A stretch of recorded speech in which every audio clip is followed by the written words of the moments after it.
Story number 12, Isaac's marriage. In this story, we're going to find out that marriage back in the time of Abraham and Isaac was a much different proposition than it is today. So don't be a little surprised by the story.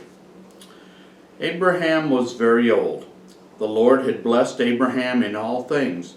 One day Abraham said to his oldest servant Eliezer, who managed everything he owned, "Take an oath by the Lord, the God of heaven and the God of the earth, that you will not choose a wife for my son from the daughters of the Canaanites, among whom I live. Swear that you will go to my country and to my relatives, and there find a wife for my son Isaac." The servant asked him, "What if the woman I choose is not willing to come back with me to this land? Should I take your son back to the land from where you came?" "No," Abraham said, "don't take my son back there. The Lord God of heaven, who took me from my father's house and from the land of my relatives, promised me, 'To your descendants I will give this land.' He will send his angel with you. You will find a wife for my son there. And if the woman is not willing to come with you, then you are cleared from this oath. Just don't take my son back there again." So the servant swore to carry out Abraham's request. He took 10 of his master's camels and went to Nahor in Mesopotamia. In the evening, when the women came to draw water from the city well, he made his camels kneel down nearby. Abraham was getting old, and it was time for his son Isaac to have a wife. And so back then it was more normal for the family to arrange for a marriage. But a couple of things were very important to Abraham. For one thing, he didn't want Isaac to take his wife from among the Canaanites, the people in the land that Abraham was now living, the land that God had promised to one day give to his descendants. And he didn't want Isaac to have a wife from these ungodly, unbelieving Canaanites. He wanted a wife for Isaac who would be more like his own kin. And so Abraham tells Eliezer to kind of go back home, if you will, and to find a bride for Isaac. But when he asked about taking Isaac with him, Abraham says, "No, don't do that either. Trust that God will provide a wife for Isaac, but don't take Isaac back there where he might have been tempted to stay, because Abraham really believes that God will in fact do just as he has promised and give this land to Abraham's descendants." So Eliezer is there with his small herd of camels, and then he prayed, "O Lord God of my master Abraham, hear my prayer this day. Show kindness to my master. I am standing here by the well, and the daughters of the men of the city are coming out to draw water. Let it come to pass that the girl to whom I say, 'Let me drink a little water from your pitcher you are carrying,' will say, 'Drink, and I will give your camels water also.' Then I will know that she is the girl you have chosen for your servant Isaac, and that you have shown kindness to my master." Before he was done speaking, Rebekah, the daughter of Bethuel, who was the son of Milcah and her husband Nahor, Abraham's brother, came out with a pitcher on her shoulder. She was very beautiful. She went down to the well, filled her pitcher, and came up. The servant ran to meet her and said, "Let me drink a little water from the pitcher you are carrying." She said, "Drink." Then she quickly let down the pitcher and gave him water to drink. When she was done giving him something to drink, she said, "I will draw water for your camels also, until they are finished drinking." She quickly emptied her pitcher into the trough and ran again to the well to draw water. She did this for all his camels. When the camels were done drinking, the man took gifts to her, a gold earring weighing half a shekel, and 2 gold bracelets that weighed 10 shekels. "Whose daughter are you?" he asked. "Tell me, is there room in your father's house for us to stay?" I am Bethuel's daughter, the son of Milcah. My grandfather is Nahor, she answered. We have straw, feed, and a room for you to stay in for the night. The man bowed down his head and worshipped the Lord. Blessed be the Lord, God of my master, who has not stopped giving my master his mercy and kindness. The Lord has also led me to the house of my master's relatives. The girl ran to tell about these things to those in her mother's house. Rebekah's brother Laban came out to the well to meet Eleazar. When he saw the earring and the bracelets on his sister's hands, and when he heard Rebekah his sister tell what Eleazar had said, he went to Eleazar, who was standing by the camels at the well. Come in, blessed of the Lord, he said. Why are you standing out here? I have prepared the house and room for the camels. So Eleazar came to the house. Laban helped unload his camels and gave straw and feed to the camels. He also provided water to wash his feet and the feet of the men who were with him.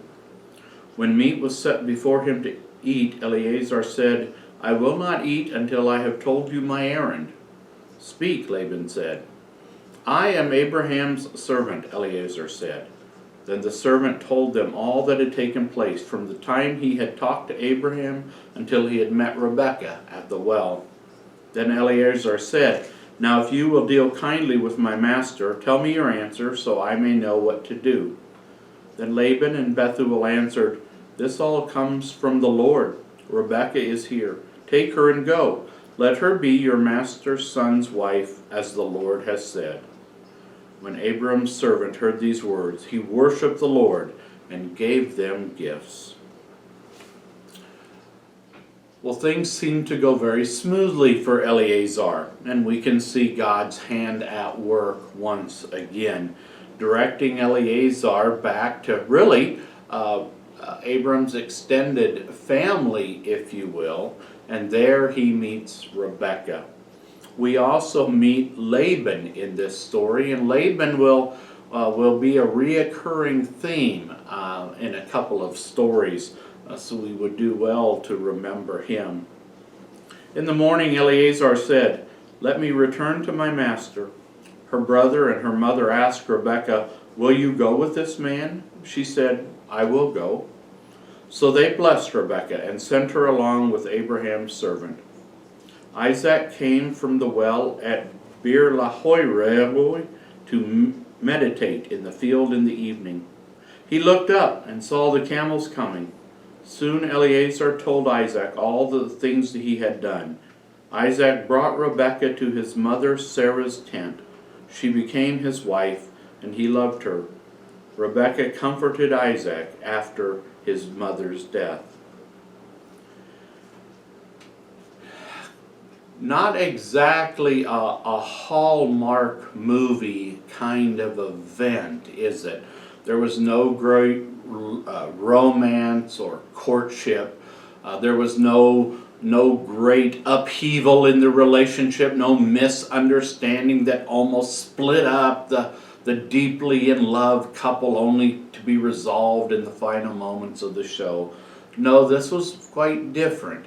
And evidenced are the people that are trusting in God to help and to guide things rather than counting on their own kind of senses and their own emotions to dictate things. But in this way, God was providing, and his promise that he had made so long ago and then reiterated to Abraham on several occasions, his plan for the salvation of the world is falling into place quite nicely, and it will involve for a time not only Abraham, but also Isaac and Rebekah, and later their descendants as well.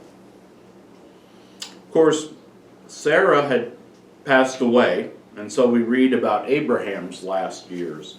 Abraham married again. His second wife's name was Keturah. They had several children, but Abraham willed Isaac everything he had. Abraham died when he was 175 years old. His sons Isaac and Ishmael buried him in the cave of Machpelah at Hebron with his wife Sarah.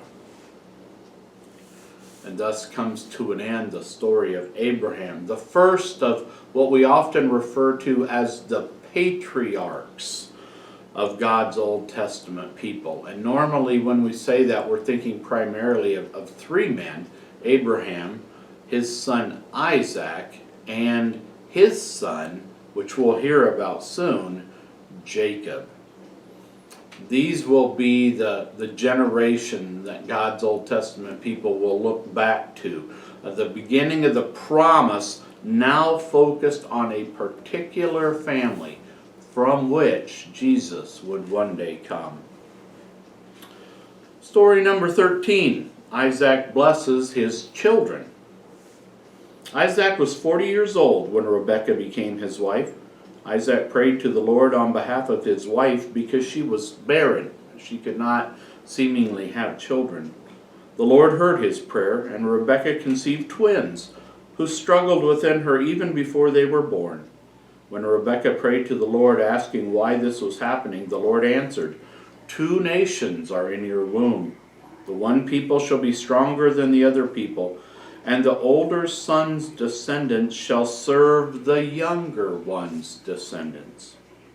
When the twins were born, the first boy was very red and covered all over with hair. They named him Esau. When his brother was born, his hand was holding onto Esau's heel. They named him Jacob. Isaac was 60 years old when the boys were born.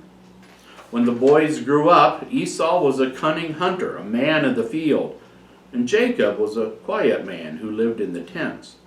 Isaac loved Esau because he liked to eat wild game, but Rebekah loved Jacob. One day Jacob was cooking some food when Esau came in from the field and was very hungry.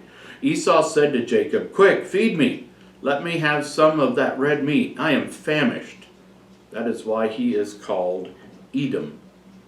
Jacob said, "Sell me your birthright first."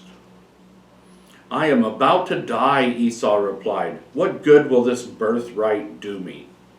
"Swear to me first that you have given it to me," Jacob said.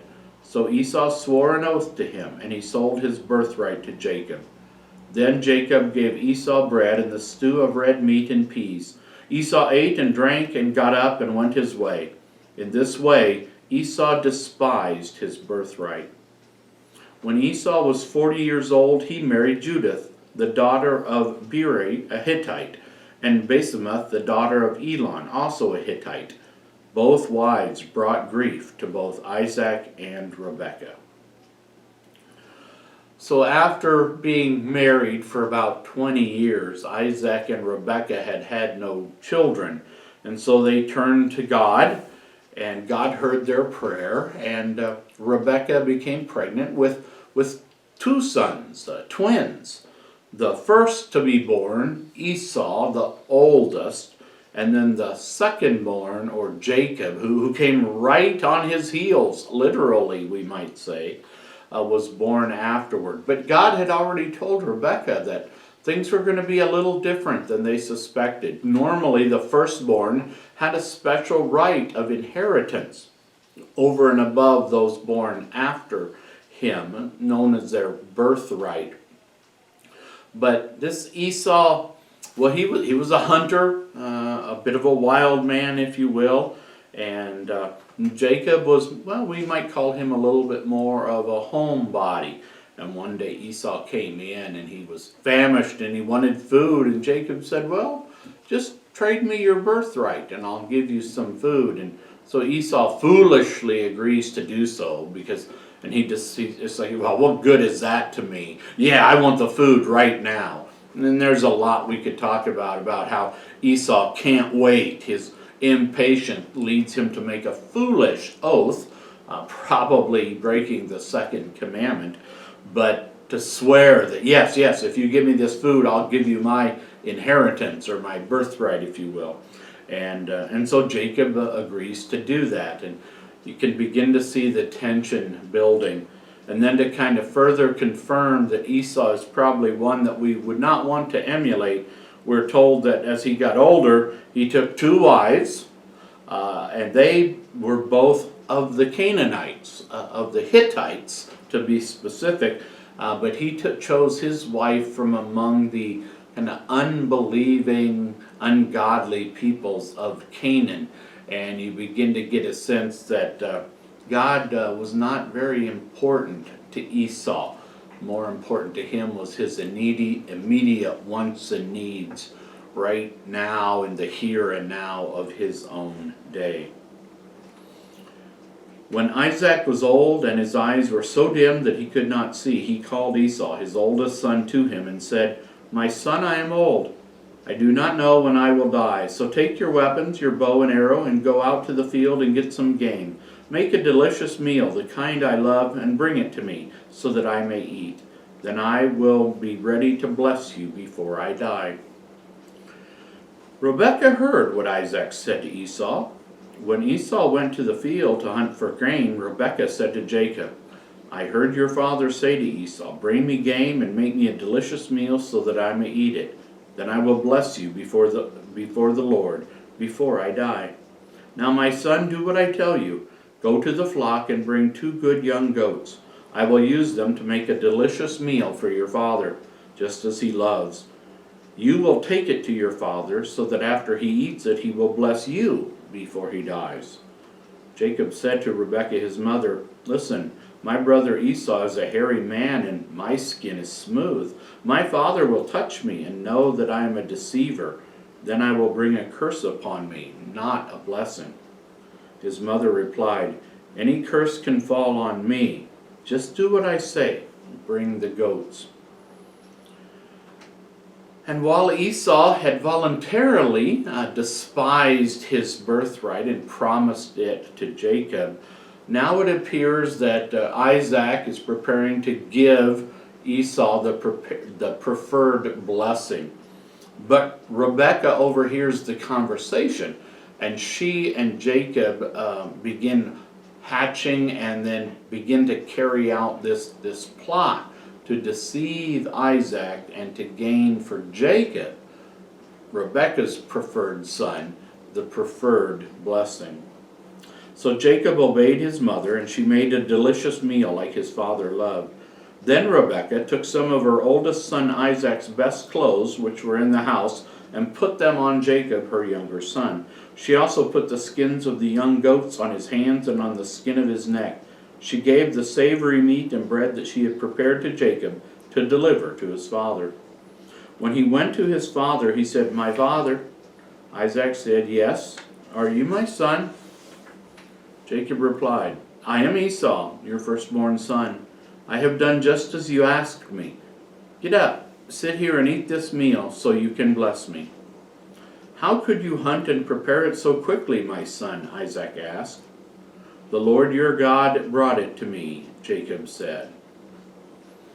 In this story, we have a lot of, just outright lies and deception, and maybe also some half-truths mixed in there as well.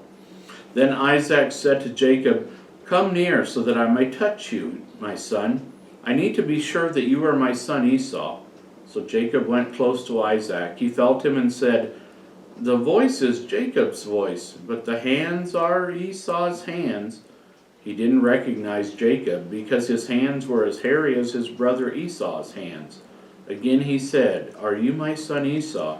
Jacob said, "I am." Then Isaac said, "Bring the meal to me. I will eat of my son's meal so that my soul may bless you." So Jacob brought it to him, and he ate. He also brought Isaac wine, and Isaac drank it. Then Isaac said to him, "Come near now and kiss me, my son." So he came near and kissed him.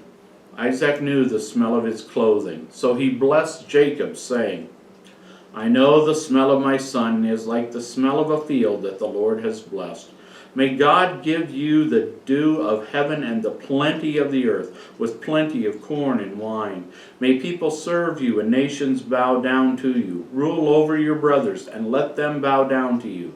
Cursed be everyone who curses you, and blessed be everyone who blesses you." It may seem a bit odd to us in our day, but in blessing Jacob, Isaac was actually bestowing upon him exactly what he was saying. And in this sense, we can say that Isaac was kind of speaking for God. And this preferred blessing, which would have been Esau's by birth order, now becomes the younger son, Jacob's birthright. And yes, there is deception. Yes, there is lying. And I guess we're reminded once again that God's Old Testament people, his chosen ones, were not always perfect. They were sinners like us, often making mistakes and doing things that they shouldn't have done. But notice, this never confounds God's plan. God knows, and he can work through even the wickedness and the deception of sinful human beings to make sure that his ultimate plan, which was to feature Jacob rather than Esau, comes to be. And even Isaac, who in this sense may have been trying to make Esau over his brother, despite what God had said earlier when the boys were in Rebekah's womb, that the older would one day serve the younger and his descendants would serve the younger one's descendants. Man is kind of making a mess of it all, but God's plan remains sure. God is not confounded by our sinfulness or our deceit, and his plan for the salvation of the world remains intact. As soon as Isaac had finished blessing Jacob, and just after Jacob had left his father, Esau came in from his hunting. He also made a delicious meal and brought it to his father. He said, "Get up, father, and eat this wild game, so that you may bless me." Isaac said to him, "Who are you?" Remember, Isaac couldn't see very well, and he was getting quite advanced in age. He said, "I am your son, your firstborn Esau." Isaac trembled excitedly and said, "Who? Where is the one who brought me game? Before you came, I ate a meal and blessed him. Yes, and he must stay blessed." When Esau heard what his father said, he yelled out bitterly to his father, "Bless me also, my father." Isaac said, "Your brother came subtly and has taken away your blessing." Esau said, "He surely is named correctly, for he has taken my place 2 times. First when he took away my birthright, and now when he has taken away my blessing." Then he said, "Have you no blessing for me?" Isaac answered Esau, "I have made him your lord, and all his brothers are to be his servants. What have I left to give?" Then Esau cried with a loud voice. "Listen," Isaac said, "you will live away from the fertile places on earth, away from places with plenty of water. You will live by your sword, and you will serve your brother. In time you will break away from this yoke." It's kind of a tragic story, and not just because Esau maybe got what he deserved, and not that Jacob had pulled off some great coup. It's a sad story in many ways, but through this story we see God's plan in action. The patriarchs are to be Abraham, Isaac, and Jacob, not Abraham, Isaac, and Esau. And unfortunately, many of Esau's descendants will in fact not follow the Lord. Maybe not that big a surprise given Esau's choice for his wives, but Jacob's family will remain faithful in many ways to God, and it will be through the descendants of Jacob that all nations of the earth will finally be blessed.